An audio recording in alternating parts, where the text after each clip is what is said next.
नमस्कार मित्रांनो, आपल्या सर्वांमधील विराजित अंतरात्म्याला माझा सप्रेम नमस्कार. मित्रांनो, मी आहे आपल्या सर्वांचा मित्र हॅपी रायडर गजानन पाटील. आपण आज आलेलो आहोत वसई किल्ला ट्रेकिंगसाठी. वसई रेल्वे स्टेशन पश्चिमेपासून हा किल्ला अतिशय जवळ आहे. तर चला, मी वसई रेल्वे स्टेशनला आता उतरलेलो आहोत आणि किल्ल्याच्या दिशेने आपण आता मार्गस्थ होत आहोत. वसई पश्चिम येथे वसई विरार शहरची सिटी बस आहे, त्याच्याने आम्ही आलेलो आहोत. वसई किल्ला बंदर या बसने आपण निघालेलो आहोत आणि तिथे पोचलेलं असताना नरवीर चिमाजी अप्पा स्मारक ह्या प्रवेशद्वाराजवळ आलेलो आहोत. माझ्यासोबत आहेत माझे मित्र इतिहासतज्ञ नरेंद्र म्हात्रे सर. सुरुवातीला आम्ही चिमाजी अप्पांच्या या स्मारकाला भेट दिलेली आहे. स्मारक अतिशय भव्य, दिव्य आणि आकर्षक आहे. नरवीर चिमाजी अप्पांना मानाचा मुजरा.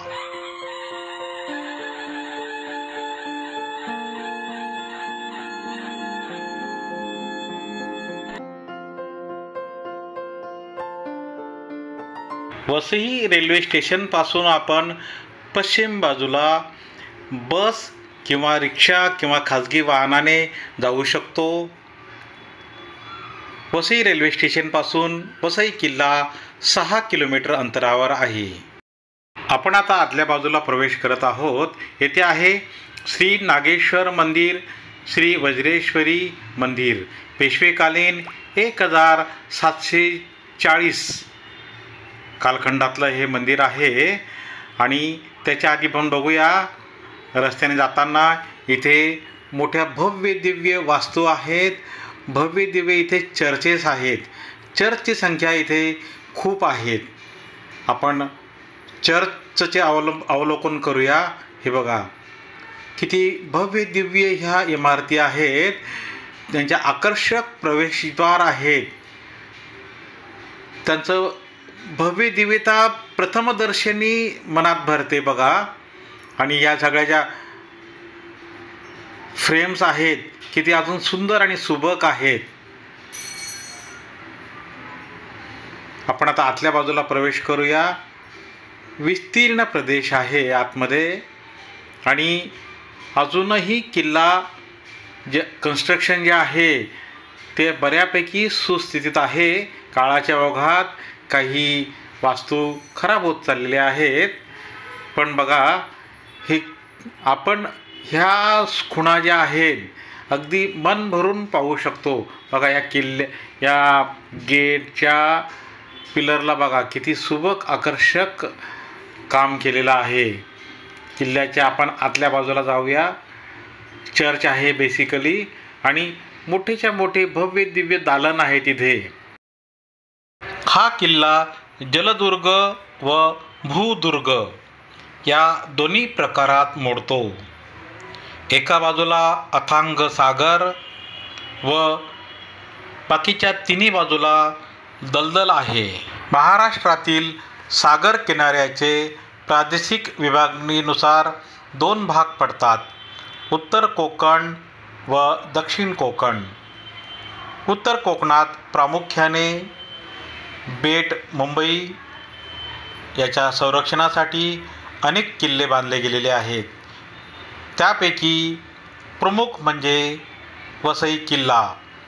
वसई बंदर हातात असले म्हणजे मुंबई बेट, ठाणे, साष्टी हा सर्व परिसर समुद्रकिनारा ताब्यात ठेवता येत असे. त्यामुळे भौगोलिकदृष्ट्या वसईचा किल्ला फार महत्त्वाचा होता. यामध्ये आता आपण मंदिरात जाऊया. इथे आहे वज्रेश्वरी मातेचं मंदिर आणि नागेश्वरांचं मंदिर. चिमाजी अप्पांनी नवस केल्याप्रमाणे वज्रेश्वरी माता नवसाला पावली. चिमाजी अप्पांनी वज्रेश्वरीचे भव्य दिव्य मंदिर बनवले आणि सुरुवातीला हे छोटंसं मंदिर बनवलेलं आहे, वज्रेश्वरी देवी मंदिर. आपण आता मंदिराच्या आतल्या बाजूला जाऊया, थोडासा इतिहास पण बघूया. बघा, ह्या बोर्डावर आपण पॉज करा व्हिडिओ आणि पूर्ण माहिती घेऊ शकता. मंदिर परिसर अतिशय प्रसन्न आहे आणि खूप पॉझिटिव्ह व्ह्यूज इथे आहेत. पेशवेकालीन मंदिर आहे ही. बघा, वज्रेश्वरी मातेची किती प्रसन्न मूर्ती आहे. बघा, वज्रेश्वरी माता साक्षात आपल्याशी बोलते आहे, असं हे वज्रेश्वरी मातेचं मंदिर आहे. ओम श्री वज्रेश्वरी देव्ये नमः. आपण दर्शन घेऊया. अगदी मनात श्रद्धेने हृदयात मातेचं मूर्ती धारण केलेली आहे. मातेचं रूप मन भरून डोळ्यात साठवलेलं आहे.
नागेश्वर मंदिरात आपण आता दर्शन घेऊया.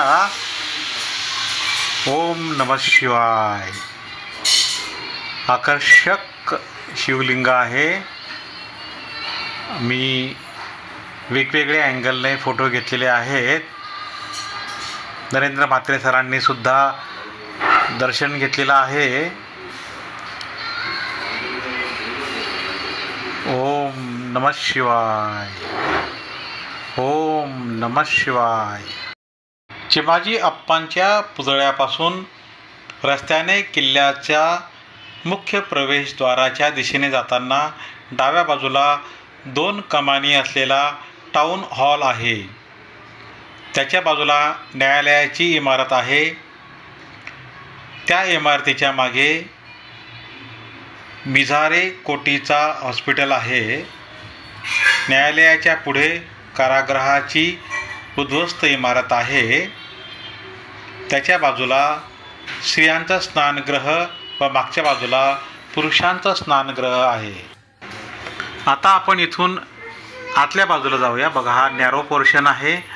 छोटासा प्रवेशद्वार आहे. इथे डावीकडे एक विहीरसुद्धा आहे. विहीर सध्या वापरात नसल्यामुळे कचरा वगैरे पडलेला आहे. बघा, एक छोटीशी रूम आहे इथे बाजूला. म्हणजे आपण आता ह्या पायऱ्यावरून वरच्या बाजूला जाऊया. बघा, इथे एक गुप्त दालन आहे. आता ते बंद करण्यात आलेलं आहे. हे बघा, आता म्हात्रे सर दाखवत आहे. गुप्त दालन इथे आहे. हे बंद केलेलं आहे आणि हा काही कचरा वगैरे पण पडलेला आहे तिथे. हे जुन्या शैलीतलं बांधकाम आहे सगळं.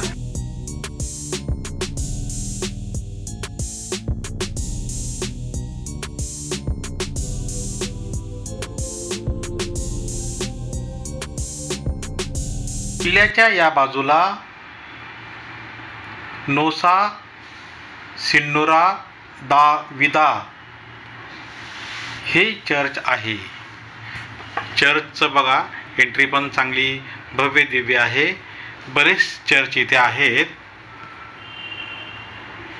प्रार्थना स्थळ आहे. हे बघा, किती मोठे भव्य दालन आहे. समोर प्रार्थनेची जागा आहे. बाजूला त्याचे विविध दरवाजे आणि कोनाडे आहेत. 1+ पण अशी याची रचना आहे. आणि बघा हा किती गोल घुमटाकार छत आहे. उंची भरपूर प्रमाणात या चर्चची आहे. कण्हेरी लेणीची अशीच रचना पाहण्यास मिळते. आता आपण बालेकिल्ल्यामध्ये जाऊया. हा आहे बालेकिल्ला. बालेकिल्ल्याला चारही बाजूनी भक्कम तटबंदी आहे. येथील आतल्या बाजूला एक विहीर सुद्धा आहे. बालेकिल्ल्याचा आपण 360 डिग्री व्ह्यू घेऊया.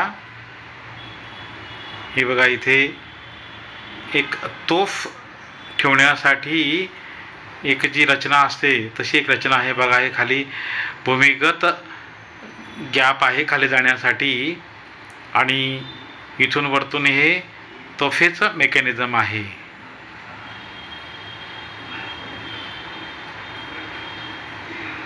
कारापुरी लेणीच्या ठिकाणी आपल्याला असं हे तोफेचं मेकॅनिझम पाहायला मिळतं. हे बघा, हा गॅप आहे आणि ही त्याची संरचना आहे. किल्ल्यातील ही एक विहीर आहे. विहिरीला पाणी आहे, पण सध्या ते पाणी कोणी वापरत नाही, कारण कॅरी बॅग वगैरे पडलेले आहेत, प्लॅस्टिक कॅरी बॅग वगैरे. पण विहिरीला पाणी भरपूर प्रमाणात आहे, मुबलक पाणी आहे.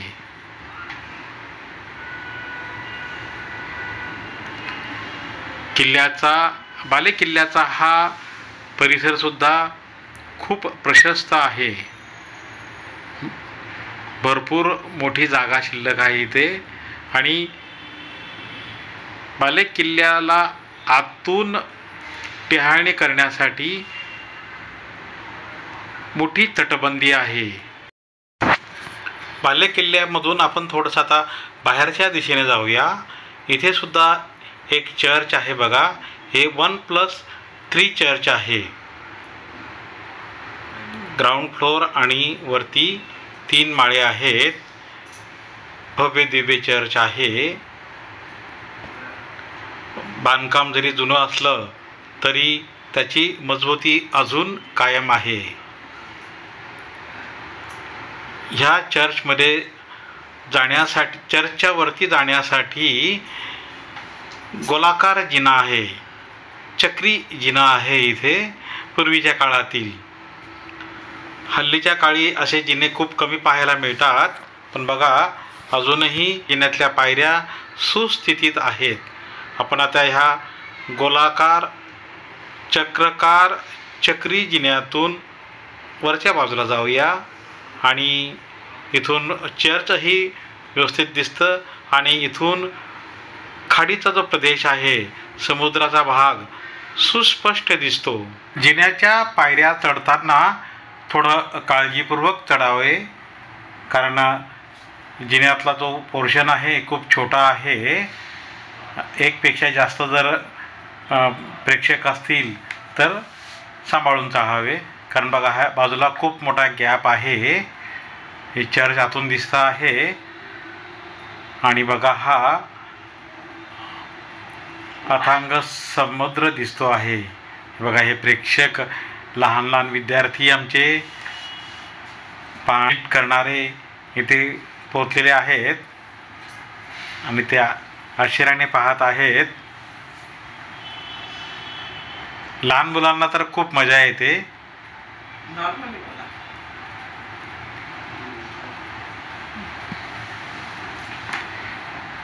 हे बघा, समोरच ही भाईंदरची खाडी. समोरच्या बाजूला हे भाईंदरचा पोर्शन आहे, अलीकडे वसईचा पोर्शन आहे. तिकडे कोपऱ्याला धारावीचा किल्ला, धारावी मातेचं मंदिर आहे. आता ते अंतर जास्त असल्यामुळे सुस्पष्ट दिसत नाही.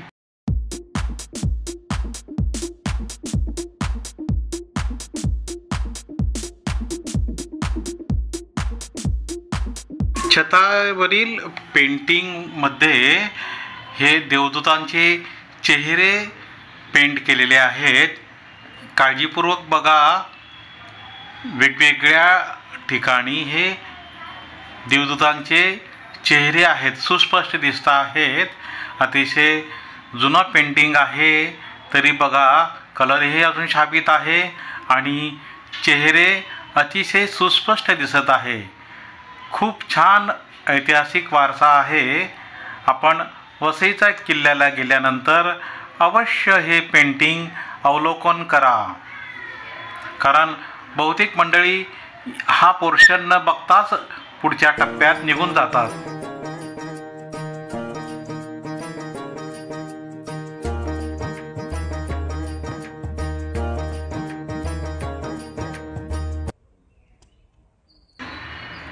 बालेकिल्ल्यावरील तटबंदीवर बघा, ही मशाल रोवण्यासाठी हा बघा एक स्पेशल गॅप बनवलेला आहे. बालेकिल्ल्याच्या बुरुजावर आपण आता जाऊया. इथे 360 डिग्री व्ह्यूज घेऊया. बघा, बालेकिल्ल्याचा जो बुरुज आहे तो सुद्धा भरभक्कम आहे आणि इथून उंच असल्यामुळे पाहणी करणे, दारुगोळा डागणे, शत्रूला नामोहरण करण्यासाठी अगदी प्रॉपर जागा बनवलेली आहे. बालेकिल्ल्याच्या चारी कोपऱ्याला 4 बुरुज आहेत. संरक्षणात्मक ही रचना आहे. काही विजिटर्स सुद्धा आपल्यासोबत आलेले आहेत.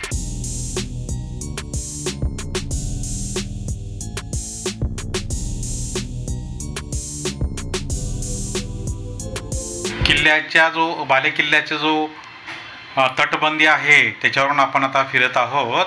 भरभक्कम आणि भव्य दिव्य ही तटबंदी आहे. साखर कारखान्याचा दुधांडा आहे आणि ही पूर्णपणे तटबंदी आहे. ह्या पायऱ्या आहेत, इथूनच चढायचं आहे.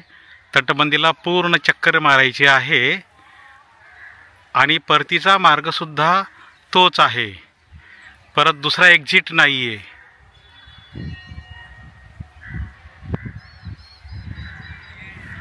म्हणजे ह्या पायऱ्यांवरून चढायचं आहे, असा तटबंदीवरून फिरायचं आहे, पूर्ण निरीक्षण करायचं आहे. पूर्ण तटबंदीला चक्कर मारायची आहे आणि पुन्हा इथनं परत फिरायचं आहे. किल्ल्यात साखरेचे सुद्धा उत्पन्न व्हायचे. हा साखर कारखाना आहे. हा बघा, हा लांबलचक जो पोर्शन आहे, इथे हे 8 गॅप आहेत. हा गुऱ्हाळ आहे. ॲक्च्युली ऊसाचा रस इथले पिळला जायचा, ऊसाचा रस काढला जायचा आणि हे बघा बाजूने जो पोर्शन आहे त्याच्यातनं ऊसाचा रस बाजूने यायचा, एकत्र साठवला जायचा आणि साखर बनवण्यासाठी हा ऊसाचा रस वापरला जायचा.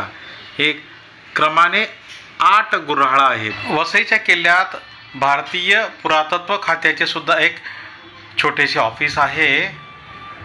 संरक्षण सहाय्यक भारतीय पुरातत्व सर्वेक्षण वसई विभाग.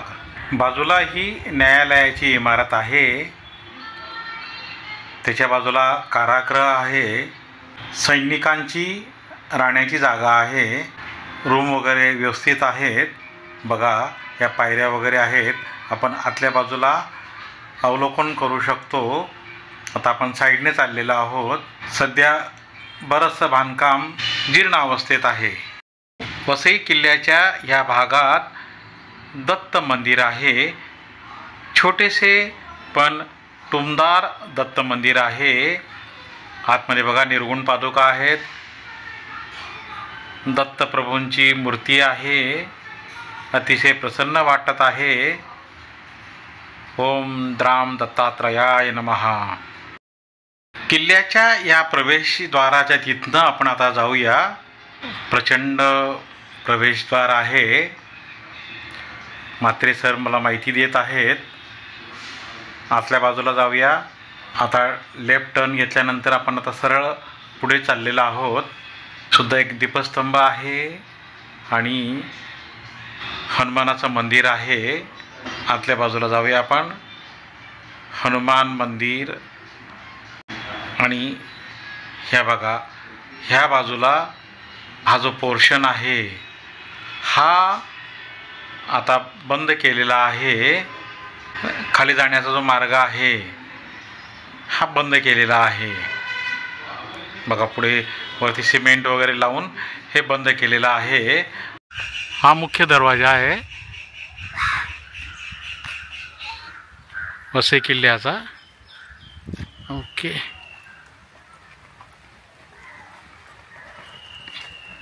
आणि इकडून आपण आज गेल्यावर समोरचा दरवाजा बंद केलेला आहे. पण इकडे जागा होती एवढी. मी स्वतः बसलो इकडे. आता बांधलं असणार.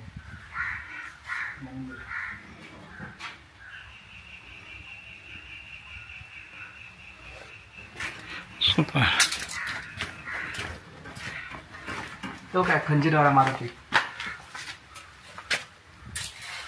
हा मिशीवाला चपेट डन आणि कमरेला खंजीर. ह्या हनुमानाच्या मूर्तीत बघा स्पष्ट दिसते आहे कमरेला खंजीर लावलेला आहे.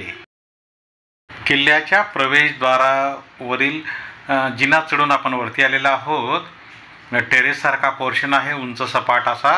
आणि इथे झेंडा निशाण फडकवण्यासाठी भला मोठा पोल लावलेला आहे.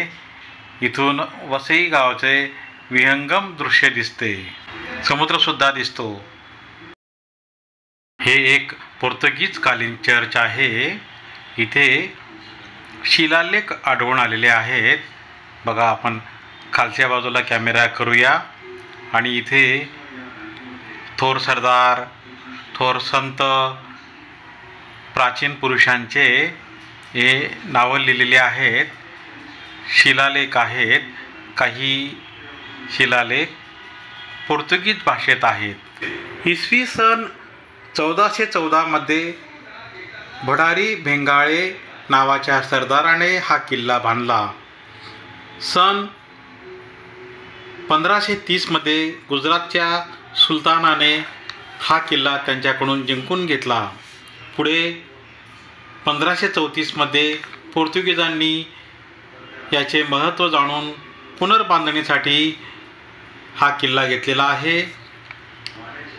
वसई किल्ला जेव्हा पोर्तुगीजांनी बांधायला सुरुवात केली त्यावेळी या कामाला 10 वर्षे लागली. किल्ला दशकोनी आहे व प्रत्येक कोपऱ्यावर एक बुरुज आहे. त्याची लांबी रुंदी 1 किलोमीटर आहे. तटबंदी फार मजबूत असून 30 ते 35 फूट उंच व 5 फूट रुंद आहे. या बुरुजाची बहारी बुरुज, कल्याण बुरुज, फत्ते बुरुज, कैलास बुरुज आणि दर्या बुरुज अशी नावं आहेत. तटबंदीच्या मधोमध बहारी गडी आहे. किल्ल्याला एक समुद्राकडून व एक भूभागाकडून प्रवेशद्वार आहे. शिवाय चोर दरवाजे सुद्धा आहेत.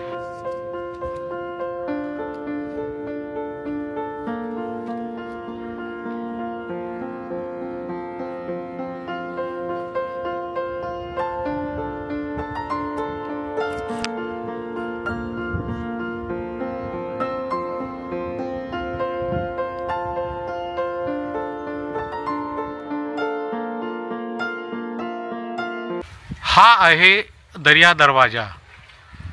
समुद्राच्या बाजूला त्याची एंट्री आहे म्हणून याचं नाव आहे दर्या दरवाजा. बघा किती मजबूत बांधकाम आहे. बाजूला बुरुज आहे आणि दरवाजा सुद्धा बघा किती भक्कम आहे.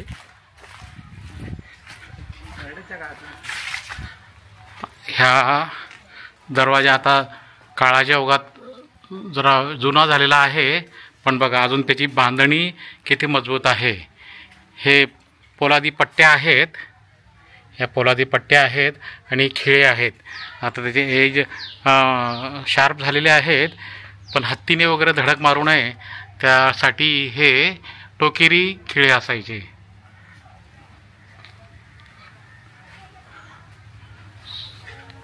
सुपर. एंट्री केल्यानंतर डायरेक्ट आत जाता येत नाही, तर हे राईट साईडला दरवाजा आहे. ओके,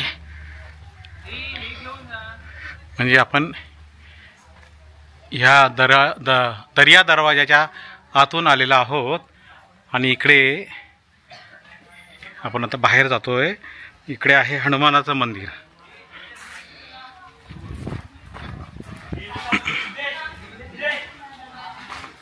हे बघा, हा छोटा दरवाजा आहे किल्ल्याचा आणि हे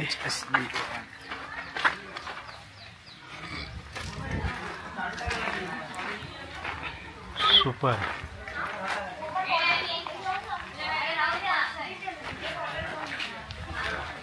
दरवाजे बघा किती जबरदस्त आहे.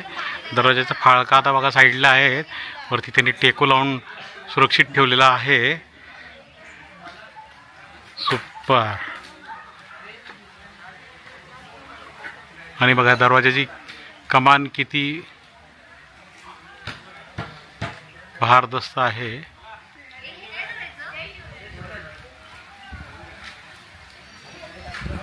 बाजूला हे हनुमान मंदिर आहे.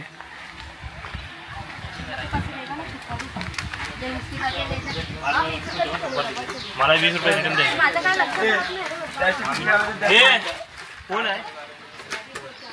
अच्छा, हे मंदिर बघा सर, याचा इतिहास आहे. हे बघा, याचा श्री हनुमंत मंदिर पेशवेकालीन, स्थापना दिनांक 27 जुलै 1739. नरवीर चिमाजी अप्पा पेशवे यांच्या जंजिरे वसई किल्ल्यावरील विजयाची स्फूर्ती जपणारे गौरवशाली मंदिर.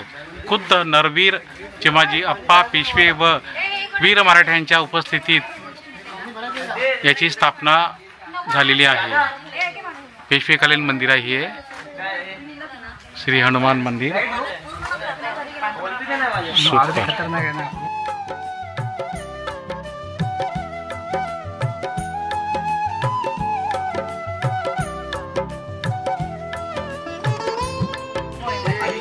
नमस्कार, मी वसई किल्ल्याला ट्रेकिंगला आलेलो आहोत. आम्ही इथे आमचे सबस्क्रायबर मित्र भेटलेले आहेत. आपलं नाव सांगा प्लीज. सीमा कोळेकर. ओके, कुठून आले आपण? पवई. पवईवरनं. आरोही विलास मोठे, बोरोली. अरे वा. तेजस भाऊकर भांडू बनणार. अरे वा वा वा. दीक्षित रिकामे नाला सुपारा. छान छान छान. कसं वाटलं ह्या ट्रेकला येऊन? आम्ही ट्रेकिंगला नव्हतो आलो होतो, आम्ही मोहीमला आलो. मोहीमला आलेले. अच्छा आम्ही गड संवर्धन करतो. अच्छा. अरे वा वा वा वा. मग आता म्हणजे काय काय आजचा तुमचा प्रोजेक्ट होता? आज झाडे झुडपे जी होती बुरुजांवरती ते साफ केलं. कचरा प्लास्टिक मुक्त, म्हणजे कचरा उचलणे वगैरे हा हा हा हा ते हा. सगळं असतं. मग- दर महिन्याच्या एखादा रविवार असतो, त्यात आम्ही मोहीम करतो. अच्छा, मग तुम्ही किती लोकांचा तुमचा ग्रुप आहे या स्वयंसेवकांचा? स्वयंसेवक असे तर 500च्या आसपास आहेत. पण ओके. प्रत्येकाला येणं अवेलेबल होतं असं नाही ना. ज्यांना ज्यांना पॉसिबल त्यांनी यायचं आणि सेवा द्यायची. मी सीमा कोळेकर आहे. मी पण एक इन्स्टा पेजवरती अवेलेबल असते. सीमा कोळेकर म्हणूनच पेजचं नाव आहे. प्लस मी यूट्यूब पण चालू करते म्हणजे आहे माझा, पण त्याच्यावरती रेग्युलर काय माझे व्हिडिओ नसतात. आणि माझ्या यूट्यूबचं नाव पण सीमा कोळेकरच आहे. तर तुम्ही प्लीज माझ्या पेजला फॉलो करा आणि प्लस यूट्यूबला पण जर शक्य झालं तर तुम्ही सबस्क्राईब करून टाका. आणि हां, आज येण्याचा माझा हे एक उपक्रम होता की इथे मोहीम होती आणि माझं फर्स्ट टाईमच ही इथे वसईच्या फोर्टवरती मोहीम आली होती मी माझ्या फ्रेंडच्या रेफरन्सने. आणि ती योग्य प्रकारे हे पण झालं, काय बोलतात, व्यवस्थित झालेली आहे. Very good. Satisfied work. हो. आणि जरा तुम्ही थोडे 10 मिनिटं अगोदर आला असताना तर आमची तुम्हाला टीम मिळाली, सगळी टीम मिळाली असती. काय हरकत नाही. हा. आणि तुम्हाला भेटून खूप खूप आनंद झाला. धन्यवाद. सबस्क्राईब करायला विसरू नका. चालेल Thank चालेल. you. हे आमच्या मॅडम आहेत सीमा कोळेकर. यांचा यूट्यूब चॅनल पण तुम्ही सबस्क्राईब करा आणि त्यांच्या इंस्टाग्राम पेजला पेजला सुद्धा पण follow फॉलो करा. तुमच्या यूट्यूब चॅनलचं नाव काय आहे? सीमा कोळेकरच आहे. सीमा कोळेकर. आणि इंस्टाग्रामचं पेज? सीमा कोळेकर. सीमा कोळेकर. सीमा 2603 आहे. Okay okay, thank you. मस्त विचार.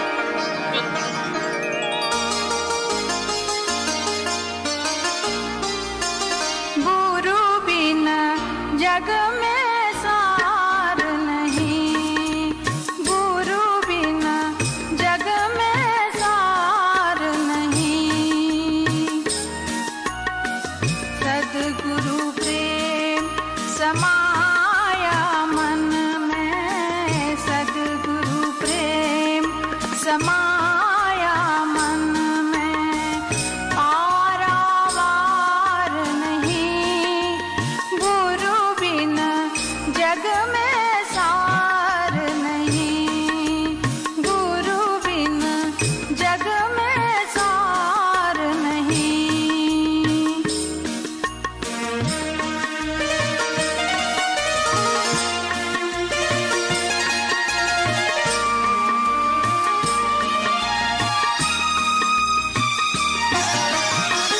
जगत पसारा नाम रूप है, जगत पसारा नाम रूप है, गुरु शक्ति व्यापे,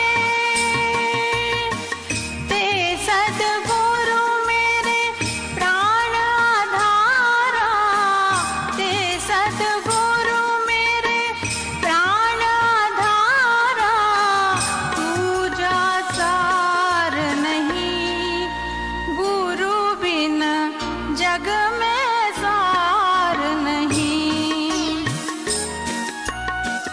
सद्गुरु प्रेम समा